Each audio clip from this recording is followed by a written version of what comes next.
기도드리겠습니다. 온 만물의 처음과 끝이 되시는 하나님 아버지, 역사의 처음과 끝도 우리네 인생의 처음과 끝도 당신의 손안에 있음을 고백합니다. 우리에게 모든 처음을 허락해 주신 당신이 우리의 마침도 주관하신다는 이 사실이 얼마나 감사한지요. 올해를 시작해 주신 주님이 지금까지 우리에게 생명을 주시고 은혜를 베풀어 주심에 감사할 수 있도록 우리의 마음을 회복케 하여 주시옵소서. 거룩하고 자비로우신 하나님 아버지, 진홍보다 더 주황보다 더 붉은 재가 있을지라도 회개하는 자에게 흰 눈보다 더 양털보다 더 깨끗이 씻어주신다 하셨사오니 마무리해가는 한 해를 돌아보며 1년 동안에도 아버지 뜻대로 살지 못한 모든 허물과 죄를 고백하며 죄사함의 은총 받기를 원합니다. 새로운 영을 부어주시고 회개하는 심령에 주님 십자가의 보혈로 정결케 하여 주시옵소서. 주의 말씀을 주야로 묵상하며 근신하며 기도하는 주의 백성들 다 되게 하여 주시옵소서.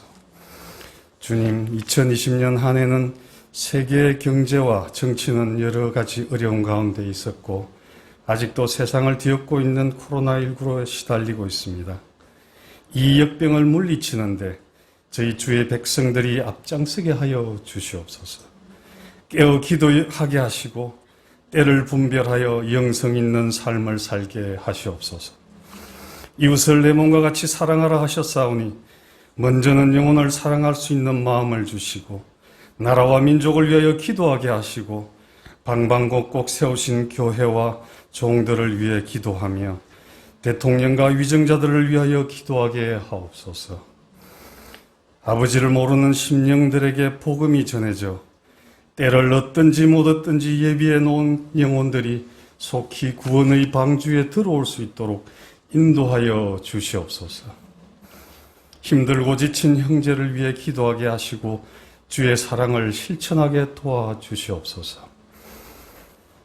지난 한 해 주신 은혜를 헤아리며 교회를 위해 기도합니다. 자기 육체를 허시고 우리의 화평 되신 예수 그리스도의 뜻을 따라 모퉁이돌 교회가 한 성령 안에 하나 되게 하옵소서. 저희 성도들 모두 날마다 새로운 은혜로 채워주시며 주와 동행하는 기쁨을 누리게 하여 주시옵소서. 주의 은혜와 말씀으로 세워지는 교회, 주님 보시기에 아름답다 하신 모습으로 회복되게 하여 주시옵소서. 그리하여 하나님께서 이 땅에 교회를 세우신 뜻과 목적을 이루는 저희 모퉁이돌 교회가 되게 하여 주시옵소서. 온라인 예배를 위해 기도합니다. 불가피하게 가정에서 예배를 드려야 할 상황이 계속되고 있습니다. 자비하신 하나님, 비록 가정에서 온라인으로 예배를 드릴 때에도 교회에서 드린 것 같은 동일한 감격과 은혜가 넘치게 하옵소서. 나아가 이것이 주님 말씀하신 이웃 사랑하는 일임을 깨닫고 온 성도가 한 마음으로 말씀에 집중하고 소망으로 나아가게 하시옵소서. 이 시간 강당에 세우신 목사님을 기억하시어 영육 간의 강건함을 허락해 주옵소서. 이 어려운 시기로 인해 낙담하거나 조급하지 않도록 마음을 붙잡아 주시며 주님 주시는 평안함으로 모든 사역을 잘 감당케 하여 주시길 원합니다. 전하시는 말씀 가운데 저희들의 마음을 만져주시고 회개하며 변화되는 이 시간 되게 하여 주시옵소서. 이 모든 말씀 살아계신 예수님 이름으로 기도드립니다. 아멘. 이 시간 우리 주나의 말씀은 요한복음 12장 20절에서부터 26절까지 있는 말씀입니다.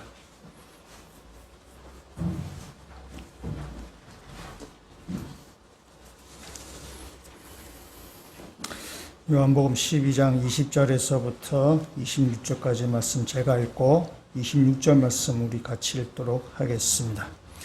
명절에 예배하러 올라온 사람 중에 헬라인 몇이 있는데 그들이 갈릴리 베세다 사람 빌립에게 가서 청하여 이르되 선생이여 우리가 예수를 배웠고자 하나이다 하니 빌립이 안드레에게 가서 말하고 안드레와 빌립이 예수께 가서 여쭈니 예수께서 대답하여 이르시되 인자가 영광을 얻을 때가 왔도다. 내가 진실로 진실로 너희에게 이르노니 한 알의 밀이 땅에 떨어져 죽지 아니하면 한 알 그대로 있고 죽으면 많은 열매를 맺느니라. 자기의 생명을 사랑하는 자는 잃어버릴 것이요 이 세상에서 자기의 생명을 미워하는 자는 영생하도록 보존하리라. 사람이 나를 섬기려면 나를 따르라. 나 있는 곳에 나를 섬기는 자도 거기 있으리니 사람이 나를 섬기면 내 아버지께서 그를 귀히 여기시리라. 아멘. 같이 말씀을 같이 암송하도록 하겠습니다. 요한복음 12장 15절 말씀. 이는 기록된 바 시온 따라 두려워하지 말라. 보라 내 왕이 나귀 새끼를 타고 온다 하신과 같더라. 요한복음 12장 15절 말씀. 아멘. 예. 암송을 매주 한다는 것이 쉬운 일이 아니지만은 또 이렇게 암송을 하셔서 우리가 교회가 하나가 되게 하시면서 감사드립니다. 사람들이 예수님이 예루살렘에 올라오실 때에 그 종려나무 가지를 흔들면서 호산나 호산나 외쳤습니다. 이스라엘의 왕이시여 우리를 살려주십시오. 우리를 구원해 주십시오. 라고 그들이 외쳤습니다. 근데 예수님은 그들의 기대와는 좀 다른 모습으로 예루살렘에 올라가셨어요. 어린 나귀를 타고 예루살렘에 그들이 올라가셨습니다. 아주 우스꽝스러운 모습이고 볼품이 없는 모습이었습니다. 그들이 기대했던 것과는 전혀 다른 모습이었습니다. 그러나 이것은 구약 성경을 예언을 성취하는 것이고 예수님 이 땅에 평화의 왕으로 오셨다는 사실을 너무나 잘 보여주는 예수님의 하나의 연출입니다. 그때에 많은 사람들이 그 예수님 예루살렘에 올라오실 때 많은 사람이 그 예수님을 따라갔습니다. 그래서 19절 말씀을 보시면은 19절에 이렇게 얘기합니다. 바리새인들이 서로 말하되 볼지어다 너희 하늘이 쓸데없다. 보라 온 세상이 그를 따른도다 하니라. 그러니까 바리새인들이 지금 예수님을 좀 제거하려고 하였지만은 많은 사람들이 예수님을 따라가는 걸 보고 그들의 계획을 잠깐 내려놔야만 됐습니다.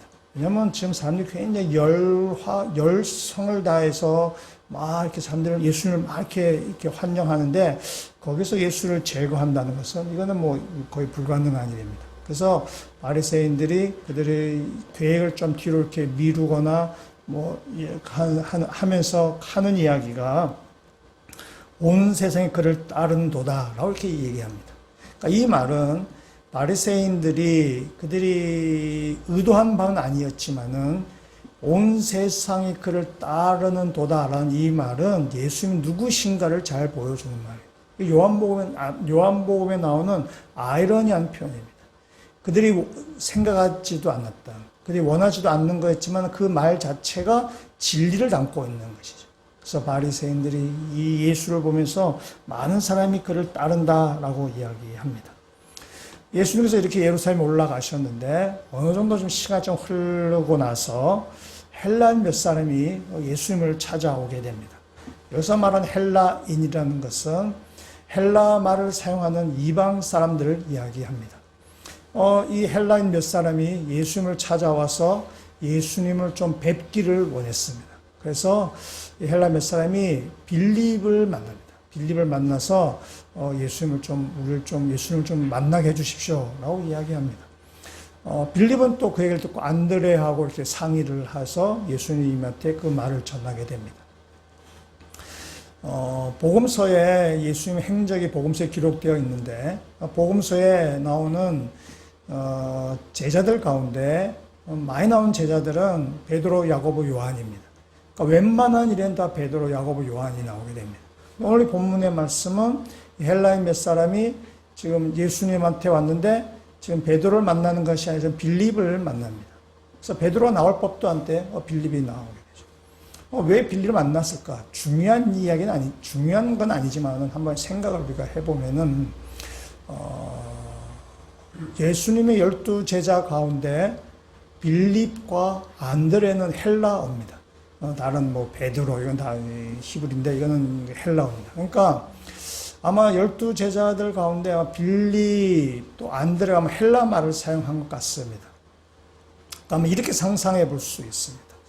여러 가지 해석이 가능한데 그냥 재미나게 생각하면 헬라 말을 쓰는 사람이 이제 온 거예요. 그래서 막 헬라 말을 쫄라쫄라쫄라 하니까 제자들이 좀 대하기가 어려우니까 빌립을 앞으로 싹 내민 거죠. 네가 해, 뭐 이런 거죠. 그러니까 빌립이 이제 그들과 얘기를 해서 안드레하고 상의해서 예수 앞에 가서 선생님, 엘라 사람 몇 사람이 찾아왔는데 선생님을 뵙고자 합니다. 하고 이렇게 예수님께 이렇게 말했습니다. 우리가 그 상황이라면 우리는 어떻게 하는가 하면 그래 안으로 모셔드려 뭐 이렇게 얘기를 할 것입니다. 예수님 이제 그렇게 말씀하지 않으셨습니다. 예수님 그렇게 말씀하지 아니하시고 23절에 아주 엉뚱하게 예수님께서 말씀하시는데 23절 말씀 우리 한번 같이 한번 읽도록 하겠습니다. 예수께서 대답하여 이르시되 인자가 영광을 얻을 때가 왔도다. 아멘. 여기 요한복음 말씀을 쭉 읽으시면서 또한 설교를 들으시면서 여기 영광 얻을 때라는 것이 무슨 말씀을 하는지는 다 이제 지금쯤은 다 아실 것입니다. 영광을 받을 때가 언제냐? 예수님이 십자가에 돌아가실 때죠. 십자가에서 돌아가시고 그 부활까지를 다 영광을 얻을 때라고 이야기합니다. 그래서 지금 이 말씀 보시면은 예수님이 지금 12장 앞에까지는 예수님이 영광을 얻을 때가 아니라 그랬어요. 사람들이 막 이렇게 왕으로 모시려 할 때도 도망 다니시고 피해서 가시고 아직은 때가 아니다라고 말씀하시는데 지금 오늘 이 본문에서부터는 영광을 얻을 때가 왔다라고 말씀하시고 그 이후에는 이제 13장에 가시면은 예수님이 이제 본격적으로 지금도 십자가 달 일주일 동안의 일이지만은 13장부터는 이제 본격적으로 십자가 앞에서의 사건이 쭉 기록되고 있습니다. 이제 예수님의 때가 왔다라는 것입니다. 그리고 나서 24절을 말씀하고 있습니다. 24절 말씀 우리 한번 같이 읽도록 하겠습니다. 내가 진실로 진실로 너희에게 이르노니 한 알의 밀이 땅에 떨어져 죽지 아니하면 한 알 그대로 있고 죽으면 많은 열매를 맺느니라. 아멘. 아주 유명한 구절이고요. 아주 유명한 구절이고 그래서 이번 주에 우리가 암송 구절로 정했습니다. 이 정도쯤은 여기 한번 암송을 하시면 좋겠다는 생각. 매주 암송하시면 좋지만 이건 아주 유명한 구절이기 때문에 한번 암송하시면 좋겠습니다. 이게 성경에서만 유명한 것이 아니라 일상의 세상 사회에서도 아주 유명하고 많은 사람들이 아는 내용이고 또 굳이 설명하지 않아도 다 알만한 그런 내용입니다. 그러니까 예수님은 지금 사람들이 알고 있는 그 미랄에 대한 이야기를 하시는 것이 아니라 미랄에 빗대어서 예수님은 자신의 운명을 지금 말씀하십니다. 그러니까 이 상황이 이 24절에 나오는 배경이 보면은 헬라인들이 예수님을 찾으러 만나기 위해서 찾아왔습니다. 그럴 때 예수님이 하신 말씀, 내가 영광을 얻을 때가 왔다라고 하시면서 이 미랄이 죽어야 많은 열매를 맺는다라고 지금 말씀하시죠. 그러니까 예수님 자신의 지금 운명을 지금 말씀하고 계시는 것입니다. 미랄이 죽어야만 많은 열매를 맺는다. 자신의 죽음, 자신의 영광을 얻을 때를 지금 예수님은 지금 말씀하고 계십니다. 1960년대에 바랭이라는 영화가 있었습니다. 아마 여러분 중에는 태어나기 전에 있었던 영화이기도 한데, 이 영화는 그 에스키모인들의 삶을 이렇게 보여주는 그런 영화. 안소니 퀸이 주연으로 나오는 영화입니다. 안소니 퀸이 에스키모인으로 나오는데, 그 에스키모인이 사는 얼음집 이글루에 어느 날 미국 선교사가 찾아옵니다. 아주 낯선 방문객이 찾아오는 것입니다. 그래서 이 안소니 퀸이 그 손님을 이제 맞이하고 전혀 낯선 사람이에요. 손님을 맞이해서 그 날생선을 손으로 막 잡고 와그작 먹으면서 선교사에게 이렇게 먹으라고 이렇게 음식으로 이렇게 대접을 합니다. 선교사 그것을 먹지 못합니다. 이 에스키모인이 음식을 대접했는데 저희 손님이 그 음식을 먹지 않으니까 굉장히 분위기가 어색해지죠. 근데 더 문제는 그날 밤에 이루어집니다. 에스키모인은 자기 아내를 그 손님에게 이렇게 아내를 잠자리에 이렇게 아내를 이렇게 들여보내게 됩니다. 그러니까 에스키모인들은 귀한 손님이 왔을 때 자기 아내를 이렇게 손님에게 이렇게 들여보내는 그 풍습이 있습니다. 선교사가 기겁을 하고 사용을 합니다. 안소니킨이 화가 난 거예요. 자기는 손님이라고 해서 아주 잘 이렇게 대접을 한다고 했는데 무시를, 당신 나의 아내를 무시하는 것이다. 우리를 모욕한 행동이라고 하면서 선교사 멱살을 잡고 막 이렇게 흔들었습니다. 그러다가 선교사가 이렇게 하다가 벽에 그냥 이렇게 머리를 맞아서 이제 벽에 머리가 벽에 부딪혀가지고 그냥 그 자리에서 죽게 됐습니다. 그리고 며칠 뒤에 미국 연방 경찰관 2명이 이 사건의 범인을 체포하기 위해서 그 에스키모인에게 갑니다. 2명 중에 1명은 아주 심한 눈보라와 극한 추위로 인해서 죽고, 다른 1명은 가까스로 에스키모인의 도움을 받아서 이렇게 살아나게 됩니다. 그러니까 이 영화는 그래죠. 에스키모인의 삶을 보여주는, 에스키모인의 삶을 보여주는데, 에스키모인들이 그 아주 이렇게 먹이가 부족한, 그 음식이 부족한 가운데서 그 가운데서 그들이 있던 생활의 풍습들, 그런 가운데 살아가는 그 에스키모인의 사랑과 또 그를 체포하러 온 그 미국 연방 경찰, 그 문명인 사이에 있어서의 대립과 갈등을 이렇게 보여줍니다. 아주 열악한 환경 가운데 살아남을 수밖에 없는 그 에스키모인들의 그 삶과 풍습과 관습을 보여주면서 이제 마지막 부분에는 서로 이렇게 이해하고 관용하고 이렇게 마무리하게 됩니다. 이 영화 가운데 또 하나의 풍습이 나오는데, 앞에 내용 그냥 제가 그냥 얘기한 거고요. 여기에 지금 하는 내용을 같이 한번 보고자 하는데, 이게 또 하나의 풍습이 나오는데, 우리나라의 고려장 같은 모습이 거기에 나옵니다. 우리나라에 고려장이 있었는지 없었는지 논란이 되게 많습니다. 그래서 있는지 없는지는 우리나라는 뭐 확인이 잘 안 되는 것이고, 그러나 에스키모인들에게는 이제 그런 문화가 있었다고 합니다. 그래서 나이 드신 이제 부모님을 이렇게 바깥에다가 야외에다가 죽음을 맞이하게 하는 거죠. 그래서 한 이제 아들이 고민에 빠진 겁니다. 이제 연로하신 자기 어머니를 이제 추운 그 바깥에 그 이제 이렇게 모셔야 될 때가 이제 이렇게 샜는데, 이게 아들로서는 굉장히 고민이 되는 것입니다. 어머니는 빨리 그 일을 계속 하라고 재촉하는데도 아들은 고민이 되는 것입니다. 그때 어머니가 그 아들에게 이야기합니다. 네가 몰라서 그러는 거다. 내가 여기에서 곰에 밥이 되지 않으면은 곰이 굶어 죽고, 곰이 굶어 죽으면은 너희들이 먹고 살 음식이 없어지는 것이다. 그래서 우리 조상들은 오래전부터 이렇게 우리가 곰에 밥이 되게 했다라고 이야기합니다. 그래서 어머니가 자신을 빨리 이렇게 잘 보내라고 어머니가 그렇게 이야기하는 것입니다. 아주 매서운 추위 속에서 사람의 고기 외에는 다른 게 먹을 것이 없고, 또 곰 외에는 먹을 것이 없는 그런 상황 가운데서 생겨난 풍습인 것이죠. 그래서 이런 환경 가운데서 나이 많으신 그 부모님이 자식들의 음식이 되기 위해서 곰의 어떤 그 잡아먹히는 그 풍습이, 그 모습이 오늘 본문에 나오는 땅에 떨어져 죽는 한날의 그 밀알이 많은 열매를 맺는 것과 같은 그런 모습으로 비춰지게 됩니다. 죽지 않고 모두 다 살면 얼마나 좋겠습니까? 그러나 죽지 않고는 살아남을 수가 없는 거죠. 그 죽지 않고는 살아남을 수 없는 그 환경 가운데서 그 에스키모인들이 그런 풍습이 만들어진 것입니다. 우리의 이 현대 문명에서는 이야기가 되게 어렵죠. 우리 상황에서는 어떻게 뭐 아내를 이렇게 손님에게 내준다거나, 또 이렇게 부모를 추운 겨울에 죽음의 사지에 몰아넣거나, 우리로서는 이해가 되지 않지. 그러나 그들이 음식이 절대적으로 부족한 상황 가운데서 그 취할 수 있었던 생존을 위해서, 살아가기 위해서 취했던 그런 방법들이죠. 때문에 한 알의 밀알이 땅에 떨어져 썩어질 때에 많은 열매를 맺는 것이 바로 이 에스키모의 삶의 모습에서 우리가 볼 수 있습니다.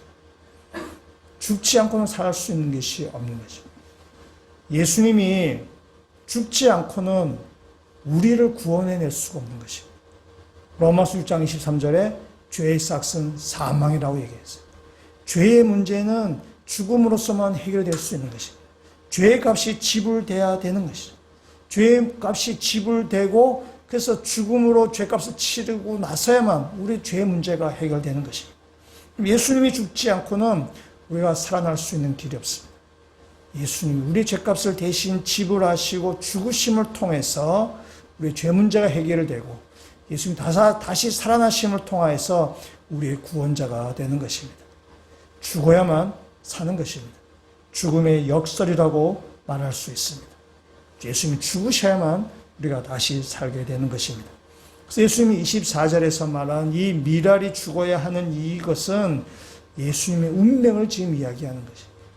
그러면서 이것은 예수님의 운명을 이야기하는 것만이 아니라 예수를 따르는 제자들에게 우리가 어떻게 살아야 될지, 우리가 어떻게 이 삶의 자세를 가져야 될지를 보여주는 그런 하나의 본이 되는 사건이 되기도 합니다.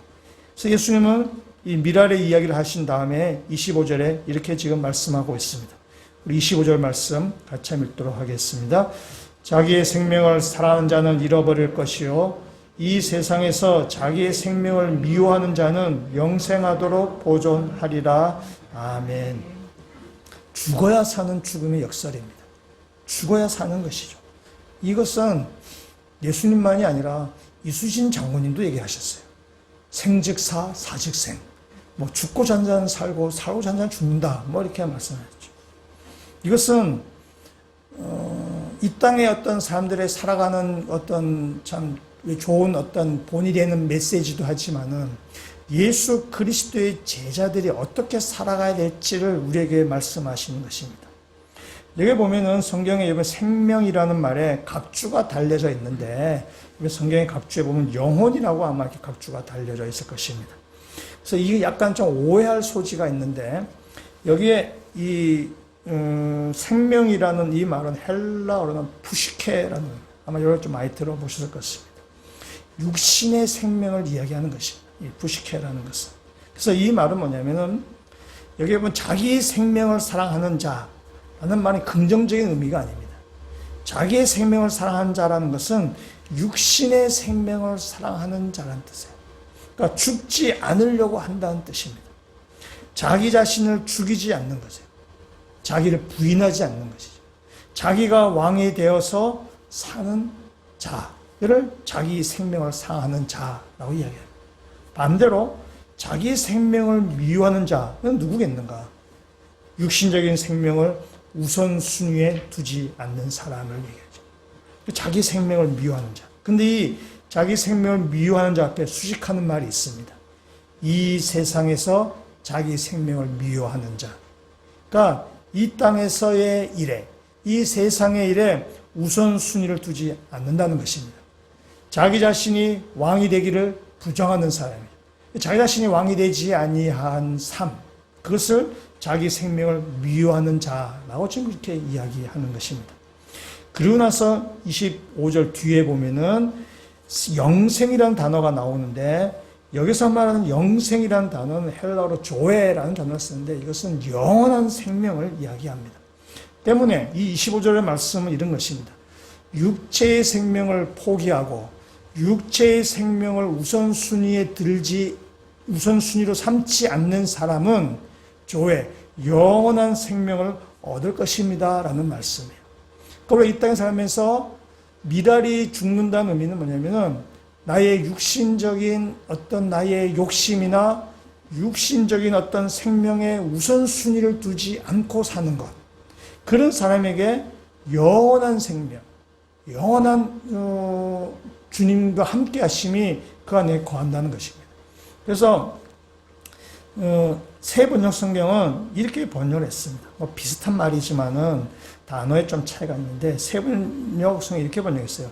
자기의 목숨을 사랑하는 사람은 잃을 것이요 이 세상에서 자기의 목숨을 미워하는 사람은 영생에 이르도록 그 목숨을 보존할 것이다.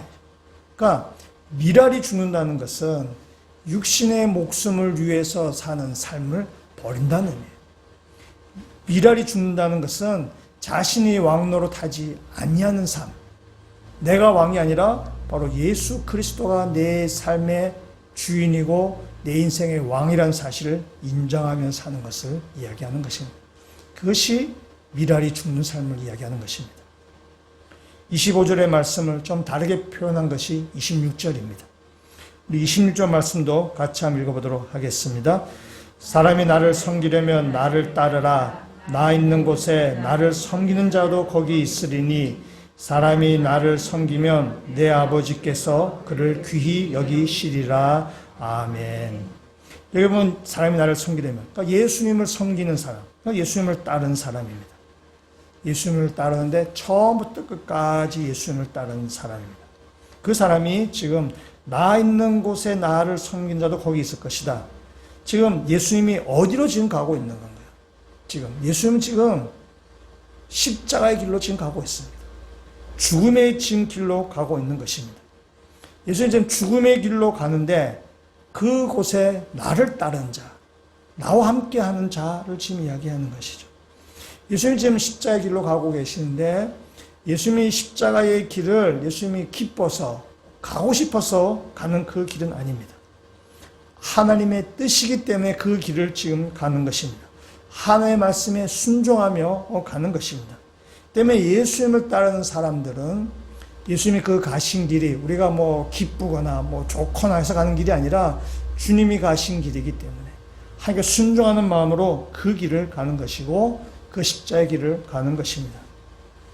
그렇기 때문에 십자가의 길에서는 하나님의 말씀에 순종하며 가는 것이 더 근본적인 그 가르침인데 그렇기 때문에 예수님을 이용해서 자기의 욕심을 채우려고 하는 사람은 십자가의 길을 결코 갈 수가 없습니다. 육신의 생명을 우선순위에 두는 사람은 결코 십자가의 길을 갈 수가 없습니다. 예수님을 이용했던 사람들은 지금 호산나 호산나 외치는 그 사람들은 마지막 예수님의 십자가 앞에서 다 도망갑니다. 다 자기 길로 떠나가는 것입니다. 그러니까 예수를 이용해서 자기 욕심을 채우려고 하는 사람, 예수를 이용해서 자기 세속적인 야망을 채우려고 하는 사람은 이 결코 십자가의 길로 갈 수가 없습니다. 주님 말씀 앞에 순종하며 가는 사람, 그래서 주님을 따라가는 사람만이 십자가의 길을 걸어가는 것이고 그럴 때에 26절 마지막에 내 아버지께서 그를 귀히 여기신다고 말씀하는 거죠. 왜냐하면 하나님의 말씀에 순종해서 가는 길이기 때문에 그렇습니다. 하나님의 말씀에 순종해서 가는 그 십자가의 길이기 때문에 하나님께서 그를 귀하게 여기시고 기뻐하신다는 것입니다. 십자가의 길은 세상에서 박수를 받는 길도 아니고 세상에서 부귀영화를 얻는 길도 아니지만은 그러나 하나님께 귀히 여김을 받는 것이 바로 십자가의 길입니다. 여기서 여러분이 한 가지 분명히 기억해야 될 사실이 하나 있습니다. 26절 다시 말씀을 보시면은 사람이 나를 섬기려면 나를 따르라. 나 있는 곳에 나를 섬기는 자도 거기 있을 것이다 라고 해야죠. 지금 나 있는 곳, 이것은 지금 예수님이 십자가의 길로 가고 있습니다. 십자가의 길로 가고 있는데 주님의 그 길이 십자가 끝이 아닙니다. 눈에는 십자가밖에 보이지 않지만은 그러나 그 십자가 뒤에 또 다른 길이 이어져 있습니다. 그 길은 영광의 길이고 그 길은 승리의 길입니다. 우리 눈에는 십자가밖에 보이지 않습니다. 고난이고 죽음의 길밖에 보이지 않지만은 그러나 그 십자가 뒤에는 영광의 길이 있다는 사실입니다. 제자는 처음부터 끝까지 주님을 따른 사람입니다. 십자가밖에 눈에 보이지 않지만은 그러나 주님을 끝까지 따라가는 것입니다. 그 길이 좋아서가 아니에요. 주님이 가셨던 길이고 주님께서 우리에게 말씀하신 길이기 때문에 그 길을 순종하는 마음으로 우리가 걸어가는 것입니다. 그러나 그 길을 쭉 가다가 보면은 중간에 포기하지 않고 그 길을 쭉 가다가 보면은 그 십자가 뒤에 우리 눈에는 보이지 않았지만은 그 뒤에 영광의 길, 승리의 길이 있다는 사실을 여러분 믿으셔야 됩니다. 그러므로 십자가의 길을 걸어갈 수 있는 것입니다. 그리고 그 길을 쭉 걸어갔을 때에 20절 마지막에 하나님께서 귀히 여기신다고 말씀하시는 것입니다. 예수의 제자는 처음부터 끝까지 주님을 따라가는 길입니다. 우리가 뭐 닮은 삼키고 뭐 성 뱉는다 그런 차이입니다. 십자가의 길이 고난의 길이고 죽음의 길이지만 그러나 그 길을 주님과 함께 걸어갈 때에 그 길 뒤에 있는 영광의 길, 승리의 길까지 우리는 걸어가게 될 것이라는 사실입니다. 눈에 보이지 않지만 십자가 뒤에 영광의 길, 승리의 길을 보실 수 있는 영적인 감각들이 회복되시는 주의 백성들 되시기를 주의 이름으로 축원합니다. 여러분, 이 제자의 길을 가는 것에 대해서 복음서는 계속 제자의 길을 이야기하고 있습니다. 마태, 마가, 누가, 요한도 마찬가지지만은 앞서도 말씀드렸지만 요한복음 12장이 거의 절반에 해당하는데 이 13장부터는 십자가 사건을 이야기하고 있어요. 마태, 마가, 누가 다 마찬가지입니다. 복음서의 절반은 예수님의 십자가 달리신 일주일 사건을 복음서의 절반을 할애하고 있습니다. 다른 복음서에서 예수님의 이 제자의 길에 대해서 우리 어떻게 말씀했는지 같이 한번 보고자 합니다. 누가복음 말씀을 같이 보고자 하는데 누가복음 14장을 한번 여러분 찾아가시면 좋겠습니다. 누가복음 14장 25절에 있는 말씀을 한번 가보시면은 이렇게 이야기하고 있습니다. 14장 25절 말씀. 수많은 무리가 함께 갈새 예수께서 돌이키사 이르시되 라고 되어 있습니다. 그러니까 지금 수많은 사람들이 예수님을 이렇게 따라 쫙 걸어가고 있습니다. 예수님을 따라간다. 아마 이 호산나 하듯이 예수님 막 따라갑니다. 따라가다가 예수님께서 멈추셔서 뒤를 돌아보시고 지금 말씀하시는 것이 25절 이하에 있는 말씀입니다. 그래서 25절 제목에 뭐라 되어 있는가 하면은 제자가 되는 길 이렇게 되어 있습니다. 예수님께서 무리들에게 지금 너희들이 제자가 될 수 있는 길을 예수님께서 지금 말씀하고 계시는 것입니다. 26절, 27절 말씀을 제가 한번 읽어보도록 하겠습니다. 같이 한번 26절, 27절 말씀 같이 한번 읽도록 하겠습니다. 무릇 내게 오는 자가 자기 부모와 처자와 형제와 자매와 더욱이 자기 목숨까지 미워하지 아니하면 능히 내 제자가 되지 못하고 누구든지 자기 십자가를 지고 나를 따르지 않는 자도 능히 내 제자가 되지 못하리라. 아멘. 26절 말씀 보시면은 사람들이 제일 사랑하는 것은 자기 자신입니다. 누가 뭐라 해도 사람은 자기 자신을 제일 사랑합니다. 근데 자기 목숨까지 미워하지 않으면 예수님의 제자가 되지 못한다라고 말씀합니다. 그리고 자기 십자가를 지고 주님을 따른 자가 제자라고 지금 말씀하십니다. 무섭죠? 무섭습니다. 자기 부모, 형제, 형제, 자매를 미워, 그건 이해할 수 있어. 근데 자기 자신까지, 내가 이 세상에서 제일 사랑하는 나 자신까지 미워한다는 것은 우선순위를 좀 미룬다는 뜻입니다. 미워해서 싫고 그런 의미가 아니라, 그것까지 하지 않으면 예수의 제자가 되지 못한다라고 하죠. 굉장히 무서운 말씀이에요. 이것은 요한복음식으로 이야기하면 이런 것입니다. 자기의 생명을 사랑하는 자는 예수의 제자가 되지 못하고 자기의 생명을 미워하는 자는 영생을 얻는다. 바로 그 말씀이에요. 요한복음식으로 표현하자면 25절에 있는 말씀이에요. 죽음의 역설입니다. 자기를 미워하는 자는 영생을 얻는다라는 것입니다. 지금 우리나라 운동선수들 가운데 가장 화제가 되는 선수 중에 한 명은 그 영국 프리미어 리그에서 그 축구 선수로 뛰는 손흥민 선수일 것입니다. 영국 프리미어 리그가 세계 각국에서 아주 유명한 선수들이 뛰는 그 경기인데, 그래서 아주 유명한 선수들과 해도 전혀 이렇게 손색이 없는 거기서 아주 출중한 실력을 갖추고서 그래서 선수로 지금 잘 뛰고 있습니다. 이 손흥민 선수가 그 유명한 선수가 세계에서 거의 엄청 유명한 선수가 되기까지에는 그 뒤에 아버지가 있었어요. 선수의 아버지가 굉장히 그러니까 처음부터 끝까지 그 아들 뒷바라지를 굉장히 잘 한다고 합니다. 어릴 때부터 훈련시키고 아버지도 축구선수 출신이어가지고 훈련시키고 여러 가지 뒷바라지를 이렇게 한다. 손흥민 선수는 개인적으로는 아버지 감독님으로 이렇게 부른다고 합니다. 굉장히 뒷바라지를 잘한다고 합니다. 이 아버지가 아들에게 이렇게 얘기했대요. 너 은퇴할 때까지 결혼하지 마라. 하고 이렇게 요구했다고 합니다. 이 손흥민 선수가 20대 후반의 나이인데 얼마나 결혼하고 싶으시겠어요. 결혼하고 싶고 여자도 만나고 싶고 한데 아버지가 결혼하지 말라는 거죠. 불만도 있을 것입니다. 불만도 있지만은 아버지 말에 순종하는 것입니다. 이 아버지의 방법이 옳은지 그른지는 그건 사람마다 다 견해가 다를 수 있습니다. 그러나 이 아버지가 뭘 이야기하고자 하는지 우리는 다 알고 있습니다. 아들에게 하는 얘기죠. 너 축구에만 전념해야지. 너 축구에만 집중하라는 거죠. 축구만 생각하라는 것입니다. 다른 격가지 일에 너 마음 뺏기지 말고 오직 이 축구에만 너희가 에너지와 너의 뭐 생각과 너의 모든 것을 다 전념해서 이 축구에만 더 힘쓰라는 거죠. 그렇게 해야만 너희가 축구에서 성공할 수 있다는 것입니다. 너가 이것도 하고 저것도 하고 다 했다가는 축구에 성공할 수 없다는 것이에요. 너희가 다른 이 축구를 위해서 너 모두 다 죽여라. 이 축구만을 위해서 네가 전념하기 위해서 뭐 너 주변에 있는 것들을 다 죽이지 않냐면 성공할 수 없다는 거죠.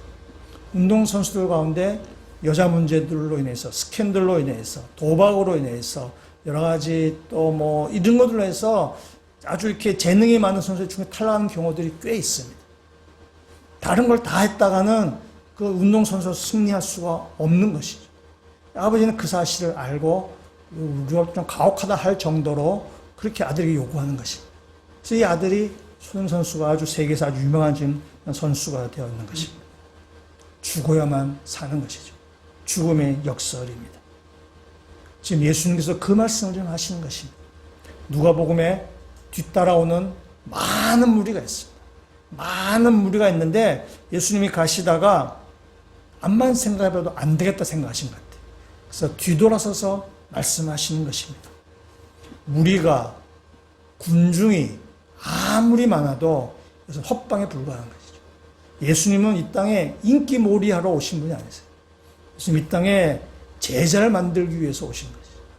예수의 제자로서 사는 삶을 만들기 위해서 오신 것이죠. 그래서 많은 무리가 따라오는데 그거 다 의미 없는 거죠. 예수님 뒤돌아서서 말씀하신 것이죠. 너희가 제자가 되려면 너희 목숨까지 미워하고 나를 따라와라. 자기의 십자가를 지고 나를 따라와라. 그러지 않으면 내 제자가 될 수 없다라고 지금 말씀하십니다. 그리고 나서 예수님이 누가복음 14장 28절 이하에 내가 제자가 되기 위해서 두 가지 말씀하시면서 두 가지 비유를 말씀하시는데 28절에 두 가지 비유가 나옵니다. 이 비유는 현대식으로 얘기하자면 이런 겁니다. 어떤 사람이 지금 건물을 짓습니다. 건물을 짓는데 이 건물을 지으려다 보니까 돈이 이제 필요한 것입니다. 이 돈이 필요한데 계산을 해보는 거죠. 야, 내가 가진 돈을 가지고 이 건물을 지을 수 있을까? 라고 계산을 해보는 것입니다. 계산하다가 부족한 부분이 있으면 은행에 내가 대출을 받을 수 있나? 은행에서 대출해주면 이자가 얼마를 내야 되고 이자율이 얼마인가? 그걸 다 계산을 해보는 것입니다. 그걸 계산해보고 그 이자를 내가 갚을 수 있는지 그걸 다 따져보는 것입니다. 다 따져보고 내가 건물을 지을 수 있겠구나 라는 답이 나오면은 건물을 짓는 것이고 내가 아무리 주판을 튕겨봐도 내가 건물을 지을 수 없다라는 계산이 나오면은 건물을 짓지 말라는 것입니다. 네가 돈이 없는데 남들 다 한 건물씩 가지고 있으니까 지금 워낙 부동산 시장이 뭐 이렇게 하니까 너희가 뭐 부동산을 해서 너희가 돈을 벌어 네 능력도 안 되는데 그러다가 이 건물을 짓다가 중간에 부도나서 이 건물 중간에 짓지 못하면 그야말로 어리석은 것이다. 그야말로 비웃음거리가 된다라는 말씀하십니다. 두 번째 비유 예수님께서 말씀하십니다. 전쟁을 치르는 비유를 말씀하세요. 전쟁을 치르는데 적군과 군사력을 비교해 보라라는 것입니다. 시뮬레이션을 돌려보라는 것이에요. 적군과 아군을 다 이렇게 계산에 집어놓은 다음에 우리가 과연 이길 수 있는지 이 전쟁을 우리가 어느 정도 희생을 치러서 이제는 승리할 수 있는지를 다 따져보라는 거죠. 이웃 나라들과도 군사적인 동맹을 맺어서 전쟁을 치를 수 있는지 이웃나라가 우리를 도와줄 수 있는지 없는지 다 따져보고 도와줄 수 없거나 이 전쟁으로 이길 수 없을 것 같으면 차라리 외교력을 발휘해서 이 외국과의 조약을 맺자라도 해서 여러 가지 하여튼 잘 따져보고 곰곰하게 따져봐서 전쟁을 할지 말지를 결정을 하는 거죠. 근데 계산하지 아니하고 그냥 좀 기분 상했다 그래가지고 그냥 자존심 상했다 그래가지고 즉흥적으로 전쟁을 치르다가 망하면은 그 말로 비웃음거리다라고 주님은 그렇게 말씀하십니다. 예수님의 비유는 이런 것입니다. 너희가 너 자신을 미워하고 너희가 세상에서 우선순위 두지 아니하고 자기를 부인하고 자기 십자를 지고 제자로 따라와야 되는데 내가 제자로 따라오기 전에 꼼꼼히 따져보라는 것입니다. 내가 과연 제자로 따라가면은 이것이 승리하는 길인지 손해보는 일인지를 꼼꼼히 따져보라는 것입니다. 이것은 우리에게도 주시는 말씀입니다. 우리가 예수의 제자로 살아가기 위해서 여러 가지 따져봐야 되는 거죠. 과연 내가 예수의 제자로 사는 것이 내 인생을 승리하는 길인지 아니면 망조로 가는 길인지 잘 따져보라는 것입니다.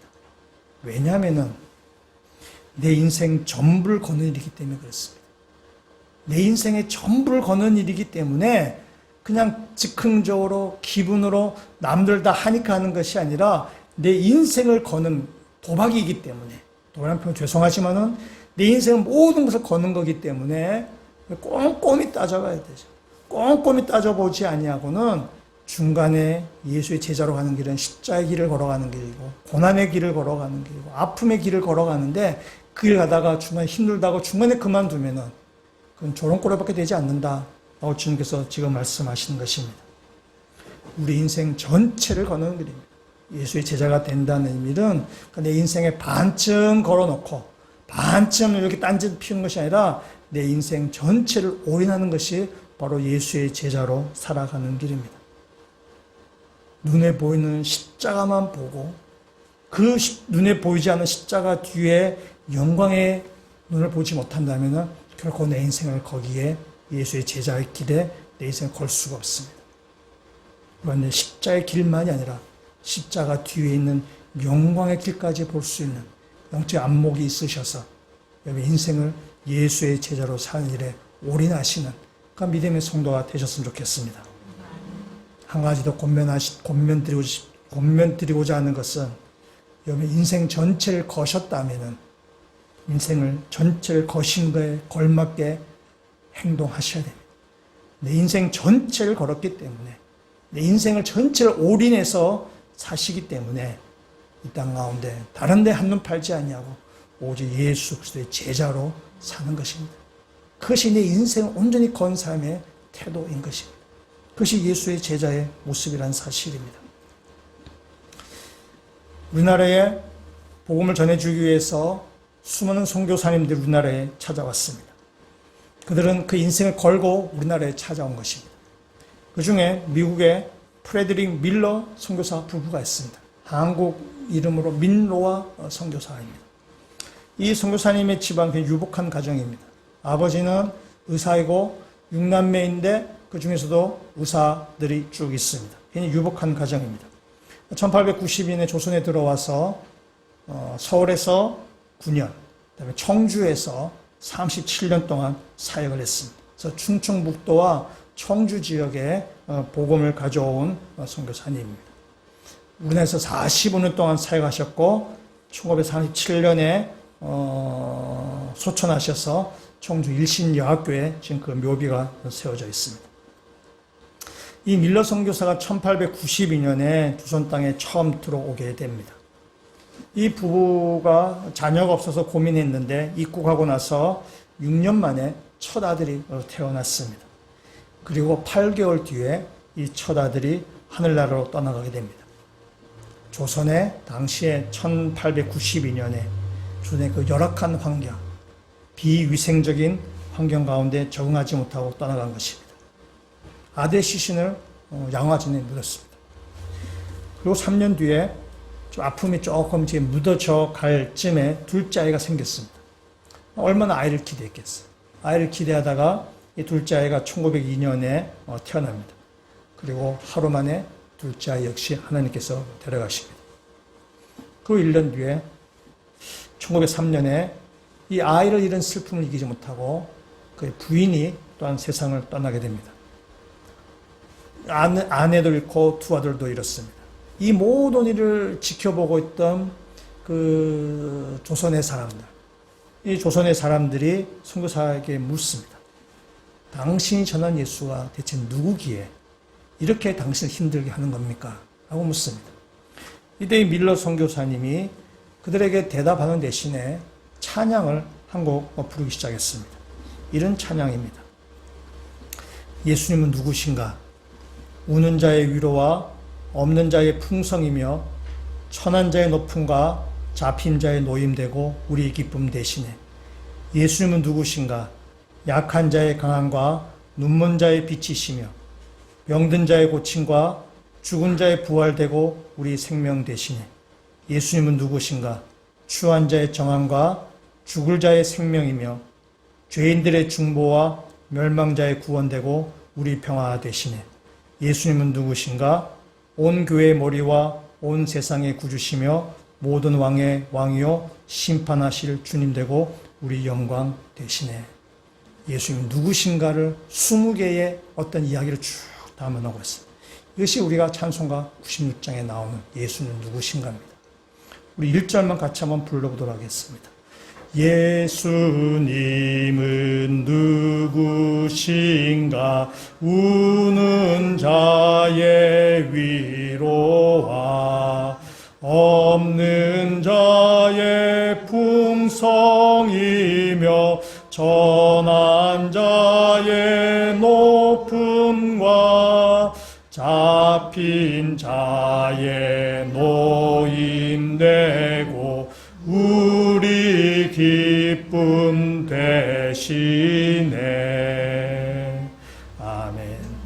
예수 누군가? 우는 자의 위로와 없는 자의 풍성이며 천한 자의 높임과 잡힌 자의 노임되는 것이 우리의 기쁨 되신 것이 바로 예수 그리스도라고 이야기합니다.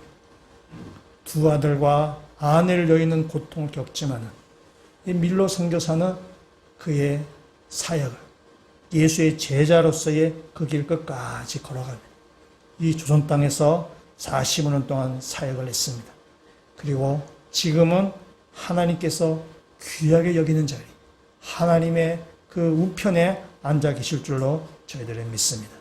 사랑하는 성도 여러분, 여러분이 이 자리에서 예수님이 이 땅에 자신을 내어주심을 통해서 생명을 구원하신 것처럼 여러분이 서 있는 자리에서 그 자리가 어떤 자리든 여러분의 가정이나 직장의 사회에서 어떤 자리든지 간에 여러분의 욕망을 죽이고 세상적인 우리의 욕심을 우선순위 두지 않냐고 예수 그리스도를 우리의 왕으로 삼고 그 말씀 앞에 순종하며 나아가셔서 하나님 귀히 여기시는 영생을 누리시는 모든 주의 백성들 다 되시기를 주의 이름으로 축원합니다. 같이 한번 기도드리시겠습니다.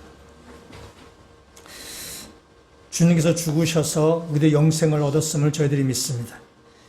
이제 우리들도 예수의 제자로 살기를 원합니다. 자기를 죽이고 자기의 십자가를 지고 주님을 따른 제자로 살게 하여 주시옵소서. 우리 눈에 보이는 것은 십자가의 길이고 고난의 길이지만 그러나 그 십자가 뒤에 영광의 길이 있음을 보게 하여 주시고 승리의 길이 있음을 보게 되는 영적인 감각이 회복되게 하여 주셔서 끝까지 포기하지 아니하고 주님의 그 제자의 길을 걸어가는 모든 주의 백성들 되게 하여 주시옵소서. 예수 그리스도의 이름으로 기도합니다. 아멘.